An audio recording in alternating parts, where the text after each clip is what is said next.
छत्तीसगढ़ में कांग्रेस की सरकार ने आत्मानंद स्कूल खोले थे। आज उन आत्मानंद स्कूल पर तलवार लटकने की नौबत आ गई है। ये कह रही है जनता और जो आत्मानंद स्कूल में काम करने वाले शिक्षक। आज शिक्षकों ने इकट्ठा होकर अपनी मांगों को सरकार के समक्ष रखा है। उन्होंने आत्मानंद स्कूल में क्या क्या परिवर्तन करने चाहिए और किन किन बातों को सुधार करना चाहिए और क्या क्या मांग उनकी अपनी है, इन बातों को उन्होंने सरकार के समक्ष रखा है।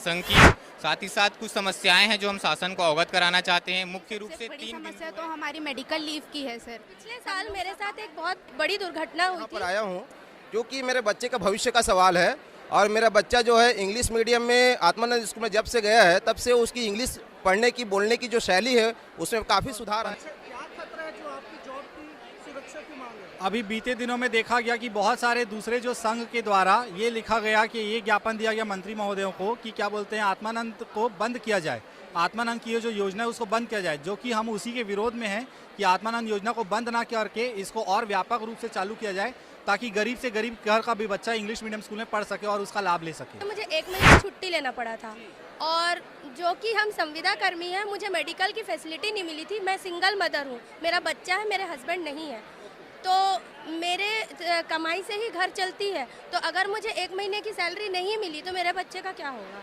तो अगर मेडिकल फैसिलिटी मिल जाती और मेरा जॉब सिक्योर हो जाता तो शायद ये मेरे लिए फ़ायदे की बात है और सारे शिक्षकों के लिए फ़ायदे की बात है। तो जॉब सिक्योरिटी की जरूरत। हमारे कुछ मंत्रियों को आमंत्रित किया हुआ है जिसमें मुख्य रूप से बृजमोहन अग्रवाल जी का उन्होंने हमारा आमंत्रण स्वीकार किया है और उम्मीद है कि वो शीघ्र अतिशीघ्र यहाँ पहुँचने की कृपा करेंगे और आना भी चाहिए उनको, क्योंकि कुछ बहुत प्रमुख मुद्दे हैं।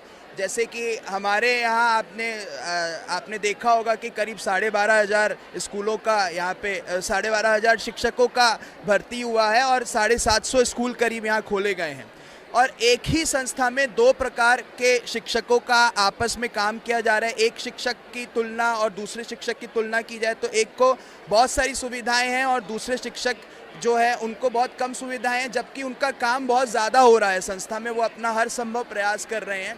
इसके बाद बहुत सारी ऐसी सुविधाएं हैं जो मुझे लगता है कि एक शिक्षक को मिलनी चाहिए, उससे भी उसको नकारा जा रहा है उच्च अधिकारियों द्वारा। ये एक बहुत ही हमारे लिए चिंतन का विषय है, क्योंकि सब अपने परिवार से दूर दूर से भी शिक्षक अलग अलग क्षेत्रों से भी ट्रांसफ़र होके या अपने सुविधा के अनुसार दूसरे क्षेत्रों में जाके काम कर रहे हैं। लेकिन इन सब के बाद भी जैसे मैं खुद 3 साल से कार्यरत हूँ संविदा पद पर स्वामी आत्मानंद में, पर अपने क्षेत्र से बेशक आपको उसी क्षेत्र में नहीं मिलता है लेकिन दूसरे क्षेत्र में जाना पड़ता है, पर उसके बाद भी मुझे बहुत सारी छुट्टियाँ मुझे नहीं मिलती हैं जो बाकी मेरे शिक्षक साथियों। सर जैसे कि सबसे बड़ी समस्या तो हमारी मेडिकल लीव की है सर। हम लोग सब बाहर रहते हैं सर, कई लोग बहुत दूर दूर से आना जाना करते हैं, तो इस स्थिति में कभी जैसे एक्सीडेंट वगैरह हो गया तो हमें कभी लंबी छुट्टी में जाना पड़ा एक्सीडेंट की वजह से 10 दिन 15 दिन की छुट्टी में। तो सर ऐसी स्थिति में हमारा जो वेतन है सर उसके हमारे पैसे कटते हैं सर, हमारे जितने दिन हम छुट्टी में हैं उसके। तो इससे सर हमको आर्थिक रूप से भी बहुत ज़्यादा परेशानी उठानी पड़ती है, क्योंकि सर हम बाहर रहते हैं तो बहुत से खर्चे हैं। तो ये सब सर हम जो हैं, हमारा निवेदन है सरकार से कि हमें भी मेडिकल फैसिलिटी और दूसरों की तरह HRA TRA इन सब की फैसिलिटी भी सर उपलब्ध कराई जाए। अच्छा, किस चीज़ की डर है? आपको लगता है कि आपको निकाल दिया जाएगा? नहीं, ये तो नहीं है। पूर्ण विश्वास है हमारी नवनिर्वाचित सरकार के ऊपर हमारा कि हमारे लिए कुछ अच्छा ही सोचेंगे। सर किसी भी व्यवस्था की शिक्षा व्यवस्था और स्वास्थ्य व्यवस्था सबसे बड़ी उपलब्धि होती है और हम सर प्रदेश की शिक्षा व्यवस्था से इतने कर्मचारी और इतने छात्रों के साथ, गरीब बच्चों के साथ जुड़े हुए हैं, तो हमें अपने सरकार के ऊपर पूर्ण भरोसा है कि हमारे लिए कुछ अच्छा ही करेंगे। तो हमारी सर इतने लोग हम सेजस परिवार से एकत्रित हुए हैं जगह जगह से, तो सर हम यही चाहते हैं कि मानसिक रूप से हमें आश्वस्त किया जाए। जो हमारी सरकार है वो हमें भरोसा दिलाए, तो हमारे अंदर का जो डर है वो डर खत्म करने के लिए हम सभी एकत्रित हुए हैं। आपको लगता है कि आपकी बातें सरकार मानेंगी? सर देखिए, निवेदन है ये हमारा और उम्मीद है कि शासन कुछ आश्वासन करे आने वाले समय में। अच्छा, मूल से बस से क्या थोड़ा बताएं विस्तार जी से। जी जी, मैं विकास तिवारी, प्रदेश अध्यक्ष स्वामी आत्मानंद शिक्षक एवं कर्मचारी संगठन। आज हमने यहाँ पे एक बैठक रखी है अपने संघ की, साथ ही साथ कुछ समस्याएं हैं जो हम शासन को अवगत कराना चाहते हैं। मुख्य रूप से 3 बिंदु है जो मैं आपके माध्यम से शासन तक पहुँचाना चाहूँगा। सर, पहली समस्या, पहला निवेदन है हमारा आपसे कि संविदा के स्थान पे संविलियन हमें किया जाए। जो एक हमारे ऊपर टैग लगा हुआ है संविदा का, हम चाहते हैं कि हमें शिक्षा विभाग में मर्ज किया जाए। और सेकंड पॉइंट है सर, वेतन विसंगति और वेतन की जो काल अवधि है उसमें जो अलग अलग डिफरेंट आ रही है, अंतर आ रहा है, उसमें एक कोई सुधार किया जाए। जैसे कभी 10 दिन बाद आती है, महीना पूरा होने के 10 दिन बाद तनख्वाह आती है, कहीं पे 2 महीना बाद आ रही है, कहीं पे 3 महीना बाद आ रही है। अब जो टीचर्स हैं, देखिए, एक जिला से दूसरे जिला अपने कार्य के लिए गए हैं, नियुक्त हुए हैं, तो अगर 3 महीने बाद उन्हें वेतन मिलेगा तो अपने घर परिवार को कैसे चलाएंगे? 3 महीना उन्हें किराया देना है, रोजगार अगर समय पे उन्हें तनख्वाह देगा तो थोड़ा सा हमारे लिए भी सुविधाजनक होगा। और तीसरा बिंदु है कि जैसे मेडिकल लीव, हमारी एक शिक्षिका हैं जिनका एक्सीडेंट हो गया था, वो 20 दिन बेड में रह गई। दुर्घटना किसी के साथ भी हो सकता है, हम भी हैं, आप भी हैं। अब ऐसे स्थिति में 20 दिन में तनख्वाह भी नहीं मिला, साथ ही साथ जो आर्थिक चोट पहुंची वो भी हमको झेलना पड़ रहा है, 2 तरफा वार हो जा रहा है हमारे पर। तो शासन, उनका 2 साल का, हाँ, सिंगल मदर है, संध्या घोष, सिंगल पेरेंट है वो। तो यही शासन से कि इस तरह की जो छोटी छोटी चीज़ें हैं, जैसे मेडिकल लीव है या फिर स्वास्थ्य में जो छूट है। ये सुना था कि किसी एक वर्ग संघ ने ये कह दिया था कि आत्मानंद को बंद किया जाए। जी जी जी, इससे कोई डर खतरा लगता है क्या? ऐसा हो सकता है? नहीं सर, डर तो नहीं है सर। किसने कहा था, पता है आपको? जी सर, पता है, लेकिन मैं नाम नहीं लेना चाहूँगा। देखिए, सभी भाषा का सम्मान हम करते हैं, हम हिंदी का भी सम्मान करते हैं, अंग्रेजी का भी सम्मान करते हैं, इंग्लिश का। मैं इसमें एक बात कहना चाहूँगा, देखिए, आज गरीब वर्ग का बच्चा अगर इंग्लिश मीडियम में कुछ गुणवत्ता में सुधार हो रहा है, कुछ अच्छे वो कर रहे हैं अपने जीवन में, तो शासन को इस योजना को आगे बढ़ाना चाहिए, क्योंकि ज़्यादा से ज़्यादा आत्मानंद में गरीब वर्ग के बच्चे ही पढ़ रहे हैं। जी जी जी, हम लोग रमन सिंह जी से मुलाकात किए हैं। उन्होंने आश्वासन दिया है कि भविष्य में कुछ सकारात्मक पहल करेंगे। अब कहा है उन्होंने कि कुछ सकारात्मक पहल करेंगे। ये बता, डबल इंजन की सरकार है, यहाँ शिक्षा मंत्री जी शायद आने वाले हैं, तो मांग पूरी हो जाएगी ऐसा अनुमान लग रहा है? देखिए, हमारे पदाधिकारी उनके यहाँ गए हैं मिलने के लिए, उनके निवास में, और यहाँ आने की उनकी संभावना तो अब नहीं लग रही है। और बात रही निवेदन की, तो हमारे निवेदन है और हमें विश्वास भी है कि हमारा निवेदन जो है पूरा होगा। नहीं आएंगे तो क्या करेंगे आप? फिर से निवेदन करेंगे या फिर से उनसे समय लेने का प्रयास करेंगे।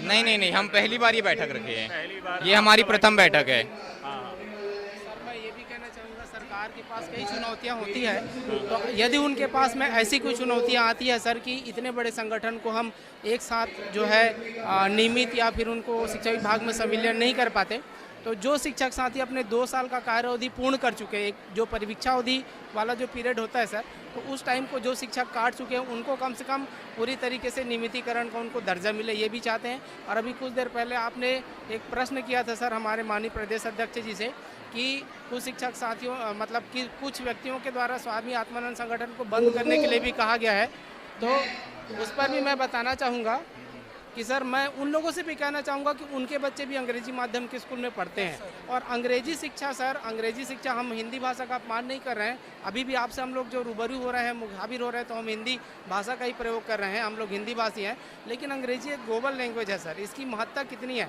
और मैं कहना चाहूँगा सर, अंग्रेजी शिक्षा तो बहुत पहले चालू हो जाना चाहिए, बहुत काफ़ी समय से अंग्रेजी शिक्षा की आवश्यकता है। गरीब तबके के बच्चे पढ़ पा रहे हैं, हमारा देश का भविष्य उज्जवल हो पा रहा है, काफ़ी सारे बच्चे जो है अलग अलग जो है आत्मविश्वास के साथ वो बच्चे पढ़ पा रहे हैं, और बहुत सारे परिवार लाभान्वित हो रहे हैं सर। लगभग 750 से भी अधिक विद्यालयों में जो है हमारे जो है 12-13 हज़ार से अधिक कर्मचारी कार्यरत है, 4 लाख से भी अधिक जो बच्चे हैं और परिवार जो हैं उसे लाभान्वित हो रहे हैं। तो बंद होने का तो सवाल, तो हमको सरकार पे पूरा भरोसा है सर, बंद तो नहीं होगा, सरकार इसको सुचारू। सवाल मैंने इसलिए पूछा जी सर, कि ये योजना भूतपूर्व सरकार की थी, जी जी, अब ये नए सरकार बन गई, जी जी, तो क्या डर है ऐसा? नहीं, बिल्कुल डर नहीं है सर, हमको भरोसा है, हमको भरोसा है सरकार पर, और हमको बिल्कुल डर नहीं है, और हमारे बिजमोहन अग्रवाल पर भी हमको बहुत भरोसा है। जी, ये तो आप लोगों को लेकर समस्या है, कोई बिल्डिंग संसाधन से लेकर समस्या होती है कि नहीं? कई स्कूलों में डबल शिफ्ट चलते हैं। हाँ, यही अब ये सर, ये क्या है, ये ऐसी समस्या कुछ जगह पे है, लेकिन डबल शिफ्ट में जो है स्कूल संचालित हो रही है और उसके लिए शासन और प्रशासन जो है सर सुचारू व्यवस्था और आगे उसको सुधार कर सकती है, कुछ अच्छा पहल वो कर सकती है इस दिशा में। लेकिन हमारी जो प्रमुख मांग है सर, उस प्रमुख मांग में हमारा पहला और अंतिम उद्देश्य यही है सर, हमारा शिक्षा विभाग में संविलियन हो और हम सभी जो है एक नियमित कर्मचारी की तरह हमको सारा लाभ मिले, क्योंकि शिक्षक वो भी हैं, हम लोग भी हैं सर। जो मूलभूत सुविधाएं उनको प्राप्त हो पा रही है वो हमको नहीं हो पा रही है।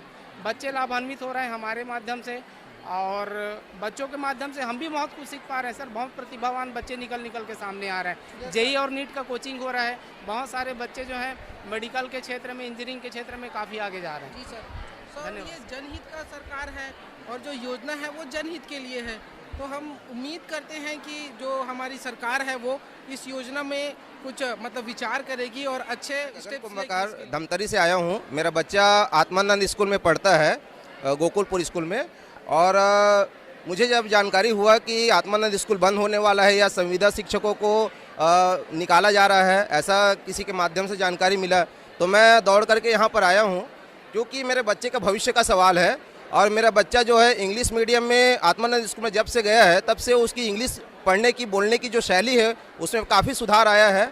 और मैं यह चाहता हूं शासन से कि छत्तीसगढ़ में जो आत्मानंद स्कूल खुला है उसके संविदा शिक्षकों को रेगुलर करने की ज़रूरत है, ना कि उसको निकालने की। आत्मानंद स्कूल को और बढ़ाने की ज़रूरत है, ना कि उसको ख़त्म करने की। तो पहली से 8वीं तक के जो जनरल प्रमोशन किया जा रहा है वो जनरल प्रमोशन को बंद किया जाए और इंग्लिश मीडियम के जो स्कूल है उसको ज़्यादा से ज़्यादा बढ़ाया जाए, ताकि जो है हमारे ही बच्चे डॉक्टर और इंजीनियर बने और देश का भविष्य बने, ताकि हम भी गर्व के साथ कह सके कि हमारे ही बच्चे जो है इंग्लिश मीडियम में पढ़ते हैं और उच्च शिक्षा ले रहे हैं। अभी आपने शिक्षकों की बातें सुनी, उनकी मांगे हैं कि स्कूल नियमित रूप से चले और बच्चों का भविष्य खराब न हो। संविलियन करने की बात भी उन्होंने कही है और उनकी कुछ मांगे थी, उन्होंने वो भी चाही कि वो भी पूरी हो। आप अगर हमारा चैनल बराबर देखते हैं और पसंद करते हैं तो हमारे चैनल को लाइक सब्सक्राइब करना न भूलें। नमस्कार।